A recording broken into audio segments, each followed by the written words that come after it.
I'm just an average forum board user, but not until 11 years ago, when the site became part of a large group investigating what I should call a strange incident that happened in Russia. Here's my story of what I gathered about the incident. On October 17, 1997, 6 teenagers were arrested for driving erratically near a school district in a carpool. They were reported to be in pain, most of them complaining about hallucinations and headaches. Police suspected them of taking drugs, but upon further investigation of a drug tester, the report concluded that this was not the case. The 6 teenagers were sent to a local hospital for evaluation of their diseases. All 6 patients refused to give their names, and so were given numbers instead. 1 in 4 were females, the other were male patients. After a hospital stay of 10 days, the doctors were puzzled at what the patients were suffering from. They reported incoherent talking, screaming, and a strange rash on their chests. A short background investigation followed, and the only unusual thing it reported was that 2 months ago the group of 6 were friends who took a hike in the mountainous wilderness. They had then caught some kind of spore during their trip and suffered anthrax-like symptoms once they returned. Fortunately, after treatment, these symptoms disappeared. It was decided to send the patients to the Fuick Research and Hospital Center located just a few miles from the hospital, as many doctors suspected this might be a new disease. Afterwards, what happened was apparently classified by the government and cast by which many claim was a cover story. What the government claimed was that over a period of 2 weeks of testing, all the patients were declared to have a pneumonia-like disease, likely caused by secondary infections from the spores that they had picked up in their previous mountain hike. But it was too late for treatment, and so all 6 patients died. Their bodies were cremated and sent to family members in urns. But there were a few suspicious inconsistencies in the story that led many to believe that the government was trying to hide something from the public. First off, many of the teenagers' families had been issued a statement wishing for the teenagers' bodies to be delivered to them for formal burial. None of the families requested the bodies to be cremated. And even more strange was that the research laboratory where the patients resided abruptly closed down, according to rumors, at just about the exact time that the teenage patients were declared dead. Armed guards stood outside the building wearing SWAT-style body armor and holding assault rifles. A few wanderers reported that the doors of the building were bolted shut completely and all windows of the building were covered with black material, like curtains. All of these facts eventually led to a general group on the internet forum that I was in to start an investigation on if there was a secret side to the story. I was curious about everything and I joined. I became one of the biggest informers on the group.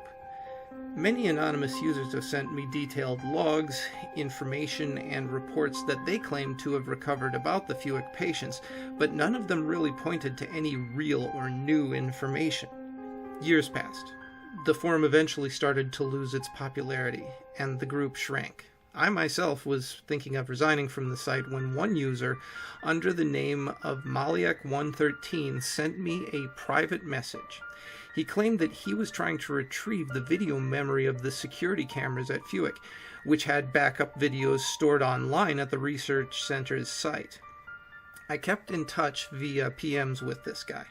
Eventually, I gave him my email, and every day he began to email me with what he'd gotten on the site. For the first few weeks, he got nothing out of the hacking. Then, almost a month later, he sent me a large byte video on an online private video host and told me to try to skim through it. I opened up my video editing software and took a look at the video. It was kind of boring, to be honest, and it didn't have what I was expecting to see. The room shown was completely white and had an eerily sterile feeling to it. The patients were all lying on square white beds with white bed sheets. I put the video on super sped up. Nothing really interesting appeared to be happening. The patients would once in a while turn around in bed, cough, maybe sit up. Doctors and nurses would come in once in a while to check up on them and provide food and drink and attention. Overall, the video didn't seem to be too strange or any different. On the second day, the videos were the same, and the third, the fourth, fifth, and sixth. Soon my friend didn't even bother making a description anymore. It was just a no-subject title. However, one Friday night, I noticed something strange about the patients in the seventh day of the tape. I played the video, super sped up as always. The patients seemed to be in the same condition they'd been for a week, but there was something different this time when the timestamp of the video read about 10 o'clock in the morning. I don't know how to accurately describe this, but the patients' bodies were slowly, very slowly, but noticeably starting to swell, mostly in the stomach and chest areas. It was late at night. I didn't dare watch the rest of the video, but it's really creeping me out, and I'm not a fan of nightmares. But from this point, I was very curious to know the rest of the story of this mystery. The next day, my friend's email arrived around 7 o'clock in the morning. This time, he included a voice message with it. Apparently, he watched the video as well. His voice was very shaky, and I could just read the fear in his voice as he spoke. Did you notice something about those Fuic patients in that last video I sent you? I just happened to watch it, and what I saw, the patients were just like literally bloating up, and the way they moaned, it was just, it's freaking me out so badly. Now we know we're looking at a mystery, and the way I see it, a really disturbing one too. I don't dare look at this one. Please, if you can watch it, just tell me what you see. My hands were shaking as I clicked the host link and the new tab opened up. You know that cold, clammy feeling where the back of your neck is all prickly, like when you're waiting for the picture of a gruesome murder scene to load? I was having exactly that sort of feeling right then. The circling buffering button seemed to take forever to load. Finally, the triangle play button appeared, and holding my breath, I loaded it into my editor and played it. Things didn't seem to get any better for the patients. Their skins were a sickening reddish color today, as if they'd been in a tanning bed for 6 hours straight. The bloating also didn't seem to quell. Over the next 5-hour period, sped up into 5 minutes, I watched in disbelief as the patients' chests started to rise. They were soon so puffed up, a bit of their stomach showed through the top of their shirts. It was clearly visible even in an overhead view. I didn't want to see any more of this video. I just didn't. I clicked out of the host site and hammered out a quick reply to my friend, claiming that I didn't notice any swelling and that he probably just saw it wrong. I didn't like to lie like that, but at the same time, didn't want to freak him out with how the patients looked. The next morning seemed to take forever to arrive, partly because I was hunched over my laptop starting from 5 in the morning, running the facts of what I saw in the videos to the forum board group. Many people didn't believe me. I can't say as I blame them. Then at 11:30 straight, a beep sounded on my email alert, and a new message pop-up appeared. From Maliak 113, no subject. He didn't include a message this time, probably because he was just too scared to view the video and pre-inform me of anything. I dragged the video onto my editor as usual. After it loaded and buffered, I hit the play button, forgetting to speed it up. The timestamp of the video read 6:21 a.m. The screen was pitch black for a couple of seconds, then there was a white flash, and the video slowly faded in. What I saw made me scream and scream and scream again. Every one of the patients, every single one of them was lying in a pool of blood. Dead.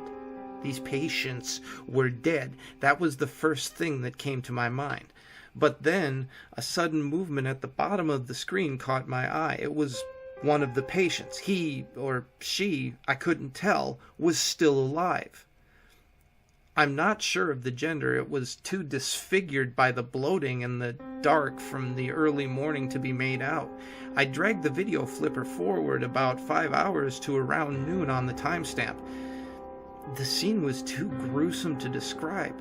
The white sheets of the patients' beds were all stained with blood and a strange brownish red fluid. And judging from the scrunched up faces of the few doctors and nurses that entered the room throughout the day, they must have smelled awful too.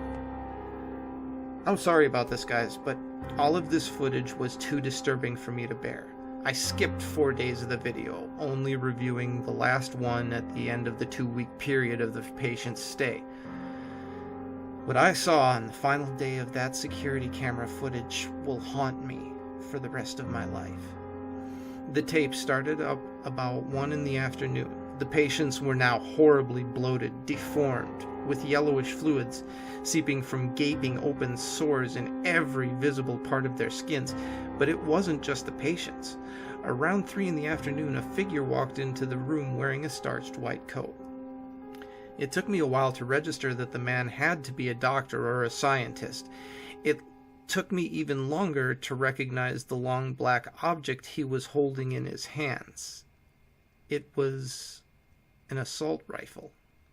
The guy pulls back some sort of mechanism on the gun. Then in a split second, he had the gun raised and aimed. 30 bullets flew through the air in less than 4 seconds. Full auto. I've never heard a gun sound so loud. Movies had exaggerated it way too much. The patients didn't cry out or even react at all to the bullets. They just suddenly shuddered as the bullets slammed into them, driving them backwards. Then they lay still. 2 days later, I finally realized what was wrong, why the teenagers were cremated, why they were so horribly deformed in the videos, and why that doctor stormed into the room with a gun and shot all the patients. 2 days of research have finally brought up the disturbing answer. The patients had already been dead when they arrived at Fuick. They were dead for the whole 2-week period, possibly even at the hospital beforehand. Yet they were still moving and talking. And the most disturbing part of all, their bloating was from the first stages of decomposition. It was a 2-week footage of watching 6 rotting corpses. Have you ever been to Edinburgh? Beautiful city, no matter what time of year you go. The castle that sits at the center of the city is awe-inspiring. Looking down on the surrounding area from the mount, the peaks and valleys of the land have resulted in a city that flows with the landscape. Streets that surround can be steep with numerous sprawling alleyways, even steeper. It's here that we find the Flesh Market Close. Now, it could be mistaken for any other darkened causeway in the city. It sits among the shops and tourist traps, relatively non-threatening, and it can be used as a shortcut to get down to the station if you're in a hurry. The name, however, has been justified through some who point out that the flesh markets were a local term for butchers, and through others who suggest that it's a hangout of women of the first vocation. Well, these are incorrect. There is a market on the close, but flesh is not the product, you see. It's the currency. Market hours are from dusk until dawn, and the entrance fee is 1 mouthful of your own blood. Prepare a glass and progress down the alley. As you get halfway down, swig from the glass and spit it against the wall. The blood will bubble and spread across the wall, coagulating into a hard scab. This will then start to flake and scatter. A rather anticlimactic door will be revealed beneath. Stepping through is disorienting, as logic will tell you that you're stepping into a building. The place that you're stepping into actually has no walls, with darkness shrouding the edges. It's at the penumbra that a number of stalls are set up, run by individuals who look like market traders from across the globe. From Arabian merchants to Cockney grocers to a New York street con man. All of their clothes are splattered with blood and offal. These figures will entice you to come to speak to them, and they'll gesture to numerous signs around their stalls regarding the sales that they're currently having. Upon approaching one of the stalls, they'll start to pressure you to make a deal with them. Now, you're certainly welcome to do so, and the products that are available are certainly worth consideration. Starting at the cheap end of the spectrum, you may wish to offer one breath. A lungful will net you the knowledge of the weather for the next day. In itself, it's a rather pointless purchase in this age of smartphones and the Met Office, but centuries ago, it was invaluable. Taking this offer will result in the seller reaching out with his hand, flattened, and then quickly grasping into a fist as you breathe. The air will literally be stolen from your lungs and cause a few moments of gasping as you catch your breath. Are you attached to your fingers? How attached? I mean, do you reckon you could do without your little pinky? This sale will provide you instant forgiveness from any one person you desire for any wrongs that you may have encroached against them. Agreeing to this one will cause the trader to grin and shout, "1 Ubitsume special coming right up." They'll lunge forward, grab your wrist, pinning it to the table. Don't resist, because no one likes a tough sell. A flash of steel, and you'll be minus 1 digit. Just remember, you can only pay this one twice. Now make no mistake, it will hurt. There will probably be a lot of blood, and if you don't take care of the wound, it might even get infected. As the price goes up, you may want to consider taking precautions regarding what you trade. Tourniquets and sutures would certainly not go amiss in a place like this. Now, some of the trades will seem familiar, and may harken back to stories and legends that have existed for millennia. This is the influence the market has had on our culture, leaching in over the centuries. A pound of flesh will make it impossible for the next person you make a trade with to renege on the deal. It's especially useful if you don't trust the company you keep. It has no use within the market itself, as all of the traders here are trustworthy, and they'll honor a purchase to the letter and to the spirit. Best to leave this transaction until last. How about one of your eyes? Depth perception is overrated anyway. Offering up one of them will allow you to converse with our avian friends. You'll be able to call down birds from the trees, and they'll be able to answer any questions that you may have. It's advisable, however, that you avoid ravens. They have their own agenda, and it's not in your best interests. The salesman will grab you around the throat and slowly pry his fingers into the socket of your eye. A snap of the wrist, and your visual organ will rest in their palm. Another snap, and it'll disappear. It is at this point that you may want to consider stronger measures to ensure your survival of payment. In this strange little world of ours, the market is hardly the strangest thing you've ever seen. Artifacts and incantations exist that can allow the body to continue to function long past the point at which mortal coils should be shuffled off. One or two can be picked up here, but few are willing to live without their sexual organs. It seems that eternity is just that little bit colder without the ability to get your rocks off. I'm not going to go into the details as to how they're taken. Suffice it to say that it's unpleasant and messy. At this point, the prices become a little more vital. What would you take for, say, your stomach in this deal? It would merit you the ability to understand the desires of anyone you talk to. Whilst you converse with them, your mind will be filled with the images of that which they covet the most. This would provide a significant advantage to any budding salesman. And and the deal has been taken up by several of the stall holders here in the market themselves. Some may argue that such a gift would be more poetically suited to the heart. That vascular muscle, however, is part of an altogether different deal. By bartering your heart, you can guarantee the happiness of any given individual for the rest of their life, however long that may be.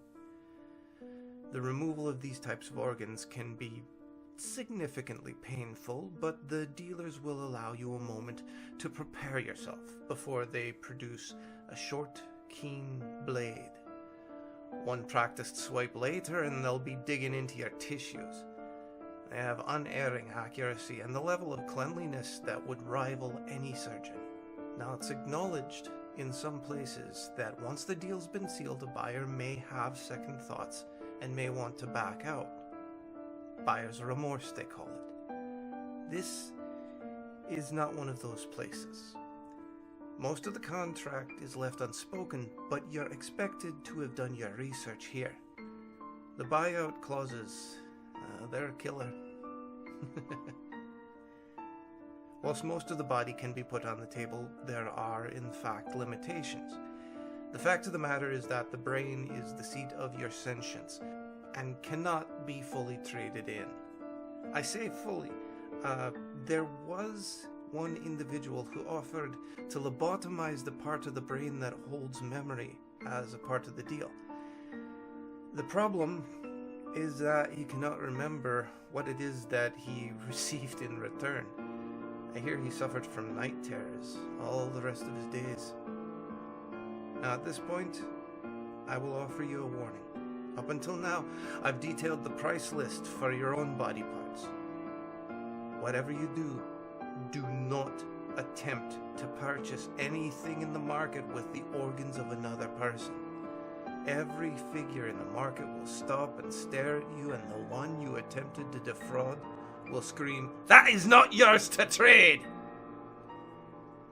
Whatever it is that you've tried to barter with, that body part will be taken from you as punishment. Very literally, an eye for an eye. Now, despite whatever theological perspectives you may hold, offering your own soul will elicit the same result. There have been many theories postulated for this response, but the honest answer is, we just don't know. The market's been trading in blood and bone for as long as civilization has existed, though the entrance has moved from city to city.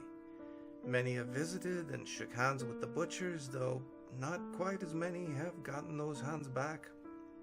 A smart man would wonder how it is that these individuals are capable of honoring the deals that they broker.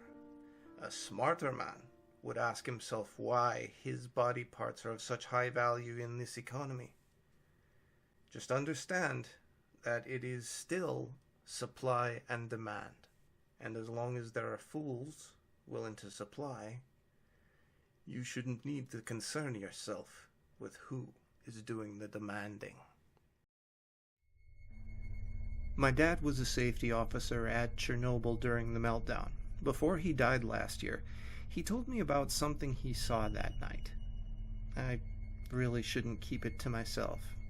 I won't give you a long backstory of his history because it doesn't matter. Basically, he got the job through a former schoolmate of his who worked in some mid-level party position.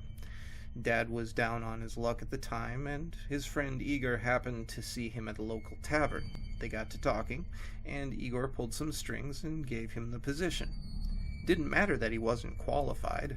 Half the guys aren't, he was told. Anyway, Dad started working there in '84, and he did a pretty good job. He did what he was told.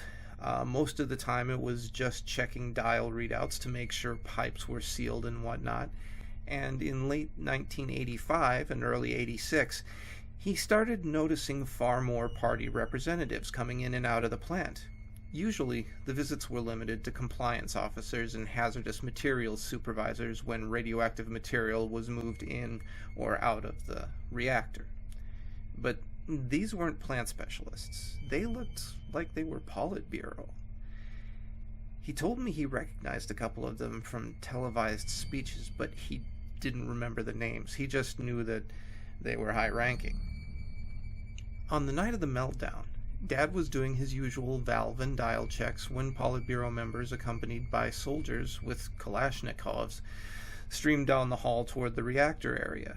The soldiers were wearing radiation suits. The party members weren't. He tagged along a few tens of meters away and went up on a high catwalk where he could see all of them. They were crowded around the cooling pools. Dad made an effort to act as if he was staring at pressure readouts in front of him, vaguely noticing that the gauges were rising as he watched. This was around the point when the lights cut out.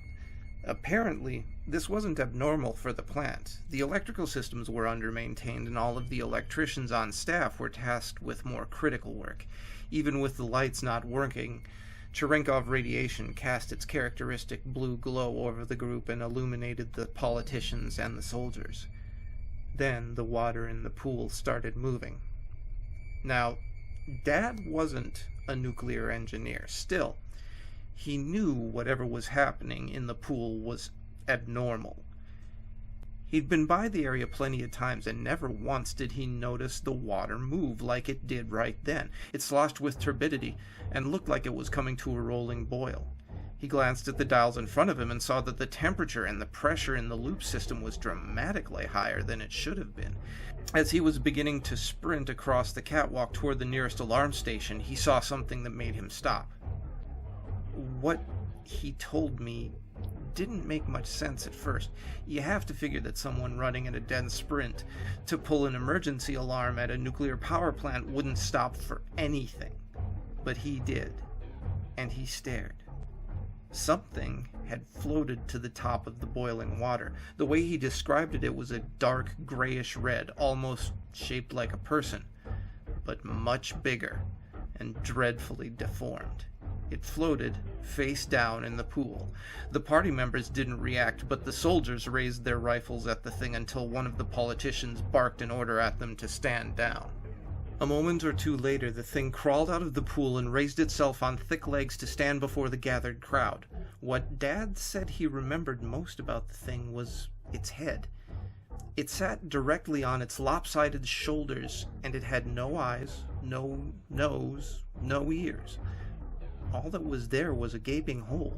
Not even a mouth, but a hole. And inside, that same blue glow from the pool shone out into the faces of the people who surrounded it. Someone else in the plant must have noticed the temperature and pressure abnormalities and pulled the alarm, because sirens began to blare and diesel generators were galvanized into action to force the cooling cycle into overdrive. None of that mattered to Dad, though. He said the thing approached the soldiers one by one, and without any of them putting up a fight, it pressed the hole in its face against the top of each of their heads, and they started to dissolve. First their suits melted, then their skin began to blister and char. The thing moved its maw downward until it nearly reached their legs, which dropped to the ground in a smoldering heap. Then it did the same to the assembled Politburo, all but one. She stood in the middle of the pile of steaming legs and hips and crotches and stared at the atrocity. Then she screamed at it. It's something Dad said that he's repeated to himself every day since. Solid zemlyu. Salt the earth. As the words left her mouth, the Geiger counter Dad was forced to carry with him at all times exploded into life, and in the same instant, the politician burst into flames. He could swear she smiled as she burned. All this was finally enough for Dad to make a break for it. He knew that he'd been irradiated badly, but he took some solace in the fact that the ticks from the counter slowed quickly as he left the pool area. Right before he was clear of the room, he took one last glimpse at the thing. It had begun to melt. As soon as its body began pouring through the metal grate, the water below erupted into a mass of superheated steam. Dad avoided being scalded to death by about half a second when he turned the corner and slammed the door behind him. The rest of the meltdown played out more or less like it was eventually reported. Dad was able to get out before the main explosion. He lived with that profound guilt of running by his colleagues who still didn't know something truly catastrophic was about to happen. He believed his thyroid cancer was payback for his indifference toward them during his escape. The iconic photograph of the radioactive elephant's foot in the basement of the power plant stood, framed, on his dresser for the rest of his life. As he told me this story, he confessed that he kept it to remind him of the implications of the politician's words, and before she was devoured by the flames. That thing will render the area around it uninhabitable for 100 years, he sighed. And it's melting through the ground even today. If it hits groundwater, it'll explode like a dirty bomb and make the disaster in '86 look like a firecracker. Russia, Europe, Northern Africa, all radiated. He died a couple of days after he shared his experience with me. I just have no idea what to do with it all. Obviously, he could have made the whole thing up, but I don't know why he would. He doesn't have anything to gain. He's dead now.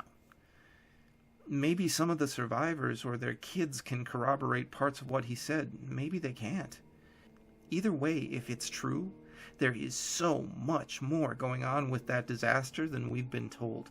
Even now, as that radioactive slag melts into the ground, Dad's story almost makes it sound like the meltdown was just a precursor to something far worse.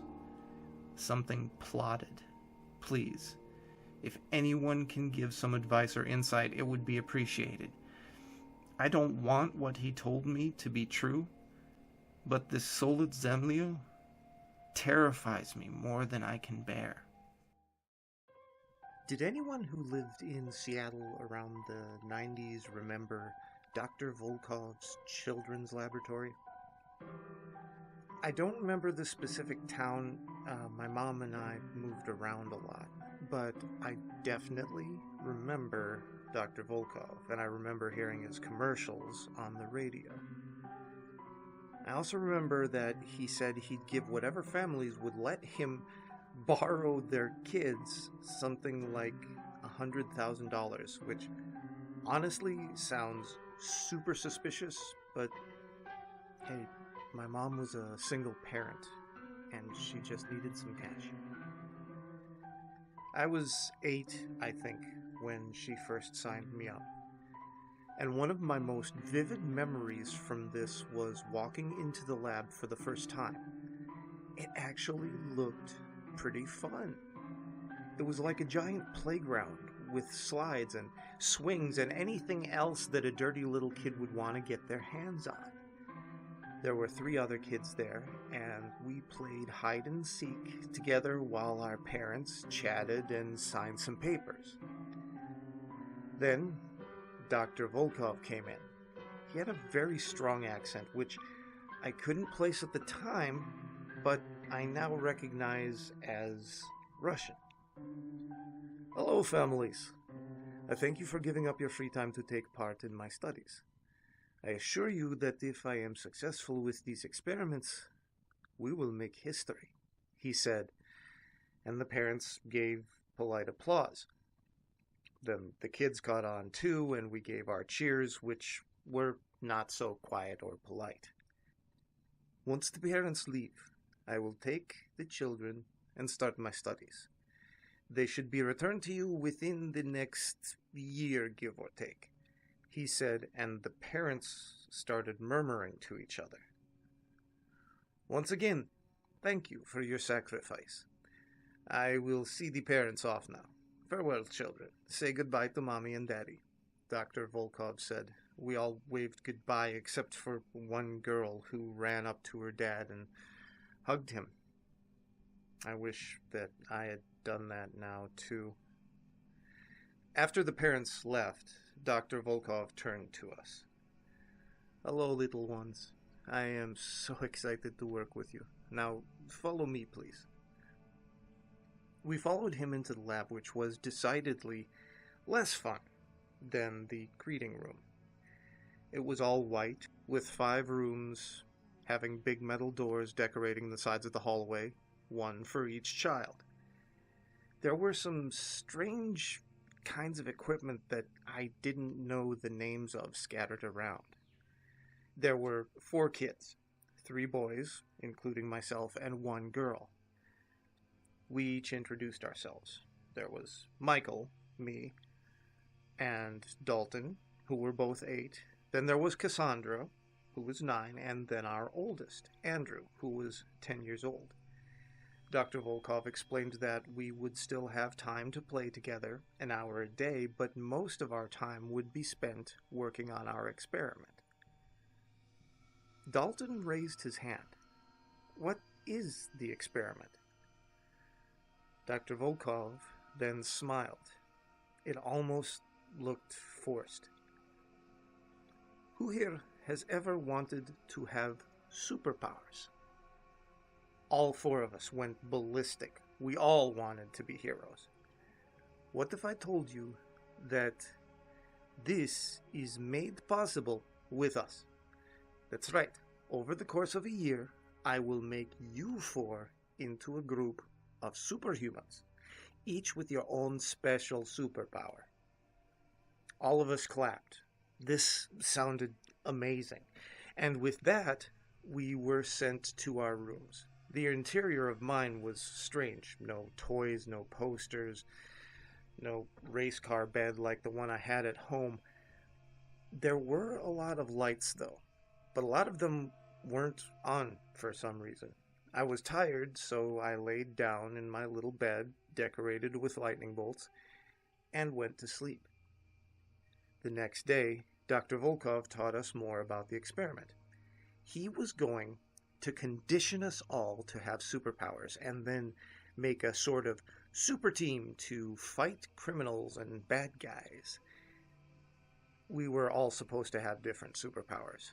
I was going to get the power to manipulate energy, which made my room make a whole lot more sense. Dalton was going to be able to talk to the dead. Cassandra would be immortal, and Andrew was going to gain the strength of a gorilla, which we all thought was hilarious when we first heard it.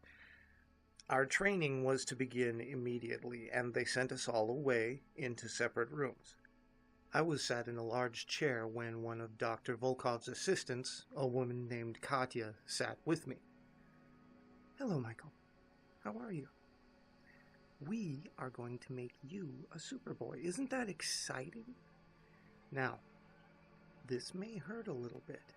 And without warning, she pulled a lever, and the chair that I was sitting in suddenly lit up. I had been shocked by an electric chair, and I began to cry. "Oh, now don't worry, little boy. This won't kill you. It'll make you stronger. Don't you want electricity powers?" I thought about it, and even though it hurt, electricity powers started to sound really cool. I nodded, and then she shocked me again, and I cried again. And that was my life for the next little while. Getting shocked, crying, getting shocked again. Until one day, maybe 2 or so months later, when they tried something different.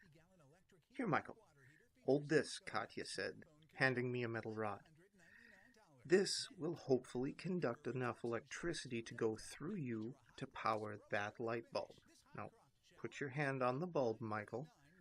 I obliged. "Now ready? 3, 2, 1. Then she shocked the rod, which sent electricity through me and into the light bulb. It hurt, but not as much as it had before. Katya smiled and called Dr. Volkov into my laboratory. He was elated. "It worked, child. See? All the days of training you to be resistant to electricity have worked. Now we can continue our experiment. You have earned your free time for the day. Please go and play." It wasn't until then, when I went to play with the other kids, that I noticed that they were starting to change. We all looked weirder, less normal. Dalton kept on whispering to nobody, and he wouldn't really talk to us.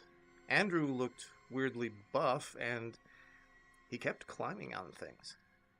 And Cassandra, honestly, she looked kind of scary.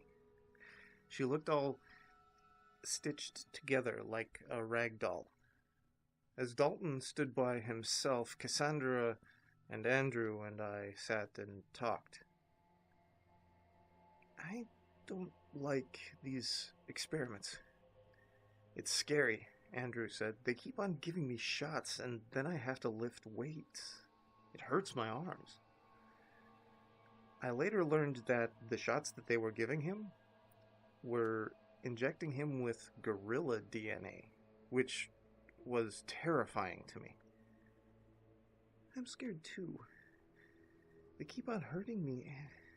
Every time a part of me dies, they stitch on a new one. See? Cassandra lifted her shirt, revealing part of her stomach that had been stitched back on. They say that if we do it enough times, I'll be immortal. Did you see what they're doing to Dalton? My room is next to his. I hear it all the time. They make him sit with dead bodies and then he'll talk to them. It scares him a lot, Andrew said, looking over to Dalton. He had big circles around his eyes and looked pale and gaunt. I kind of wondered if he'd been secretly replaced by one of the dead bodies. That night, something weird had happened. I was awoken by a bunch of red flashing lights and alarms. Something was wrong in the laboratory. Katya came and carried me out of bed, and I saw the other workers carrying the other kids out of bed too. Everyone except Dalton. We heard a bunch of screaming from another room as the three of us were ushered into our playroom. I held Cassandra's hand, and Andrew stood in front of us trying to protect us. I have to join them! I have to join them! They told me! We heard him yell as Dr. Volkov's voice desperately tried to calm him down. Screams, then silence. For a long time. We slept on stuffed animals in the playroom that night. We never saw Dalton after that, and his door was boarded up. At the time, I just assumed that his mom took him home, but they didn't give us much time to look for him because all of us had more experiments that same day. Michael, do you remember when you did a great job with that experiment and you made the light bulb light up? Well, that was a practice round. Next month, we're going to do the real deal. We're going to put metal plates in your hands and make it so that you can conduct energy even without holding the metal rod. Doesn't that sound great? Katya said. I squirmed in my seat. Yeah, I lied, and we did more training. I will say the shocks hurt so much less than the first time. I knew it was starting to get easier. As time went on, things got even more weird. Cassandra's room and mine were right next to each other, so we could see each other a lot. She kept on getting more and more stitched up. One time, while we were playing in the playroom, we noticed Andrew wasn't there, which worried us. I heard Dr. Volkov's and Andrew's worker, Alexei, talking. They said that he's acting strange, like a monkey. He's climbing everywhere, and he attacks them if they get too close. He doesn't even talk anymore, Cassandra said, adjusting a stitched piece of skin on her face. Oh. Well, how's your experiment going? I asked. Not very well. They say that I'm making progress and that the stuff they're giving me in shots is working. They say it's a chemical that makes people's endurance better. I think that's the word they used. But they still have to stitch me up sometimes. I don't know if it's really working, though. All they've been doing is hitting me with things and cutting me with things, not even actually killing me, she said. I looked at her arm. To my surprise, the entire arm had been completely sewn back on. That sucks. Mine's not going too good either. I don't have electric powers yet. I thought that I would by now, I said. This place is getting boring. I'm sick of the playroom. Let's go exploring, Cassandra said, pulling me up from my seat as a stitch fell loose from her arm. I tried to resist, but she was strong. She dragged me through the halls, which were empty. I guess the workers were on their breaks. It was like a maze back there. When we went past the children's ward, our ward, we saw a bunch of medical stuff that looked weird. It looked fancy and official. There was a door at the end of the hallway, which Cassandra pulled me into. Inside were a bunch of documents. We picked them up, started reading them. The Volkov experiment, she read out loud, conducted to test the limits of human body and mind, mentally and physically. Subjects: Dalton McDermott, Michael Porter, Cassandra Colombo, and Andrew Scott. That's us. Keep reading, I insisted. Subjects will be repeatedly tortured under the ruse of being trained for greatness. They will be injected with placebo shots, beaten, electrocuted, forced to endure heavy physical activities, and locked in rooms with dead bodies. The experiment will test the theory formed by Dr. Dmitry Volkov that if children are subjected to torture while under the assumption the result will be positive, along with being given positive reinforcement from mentors, they will experience less or different traumatic responses to said torture. We looked at each other. So, you mean we're not superheroes? I asked. Tears formed in Cassandra's eyes, and we heard footsteps somewhere in the hallway. We'd better get going, she said, grabbing my hand as more stitches fell loose from her arms. We raced down the hall and back into the playroom just as Katya walked in. Bedtime, children, she said, and she took us to our rooms where she tucked me into bed. I didn't sleep that night. At all. The next day is when all hell broke loose. During free time, Cassandra and I decided to check on Andrew, who hadn't left his rooms in days. Andrew? Hello? We said, opening the unlocked door. What I saw in there will haunt me for the rest of my life. He was going, no pun intended, apeshit, climbing on the walls of his room. His eyes were glazed like he had no idea what was going on. He wasn't even talking, just grunting, screaming. We ran to get an attendant. Katya, Andrew's gone crazy. The gorilla DNA you put in him was working, I said, and Katya ran to hide us in the playroom.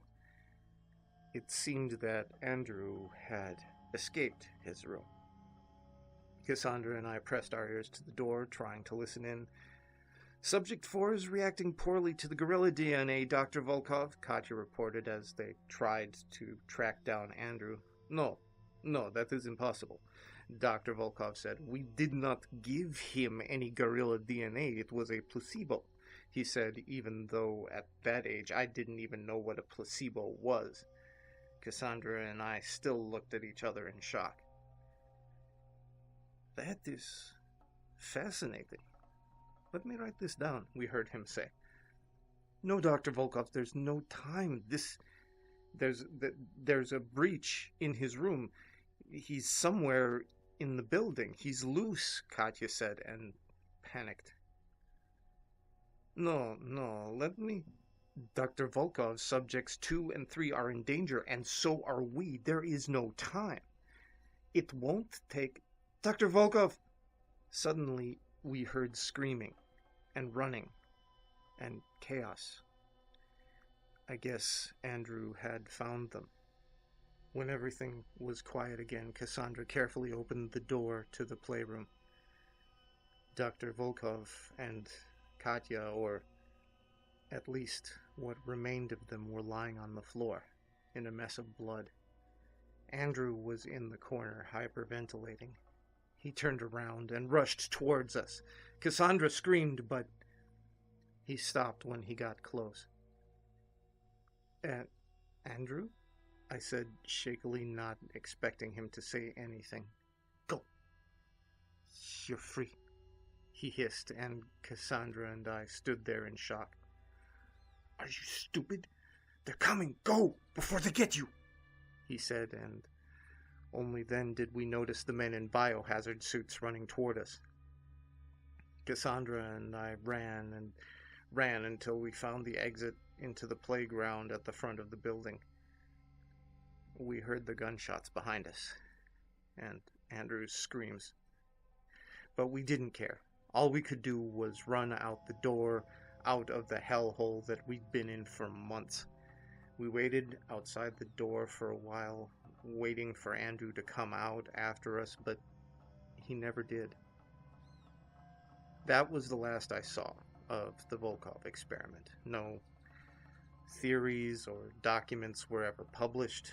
No police reports were ever issued. Nothing. Cassandra and I went our separate ways, back to our families, and soon Mom and I moved towns. Sometimes I wonder if I dreamed the whole thing. But last week, at the coffee shop, I saw a girl with strange stitches up and down her body, and as she left with her drink, we made eye contact, and I knew that she recognized me too. I guess some things you just can't make up.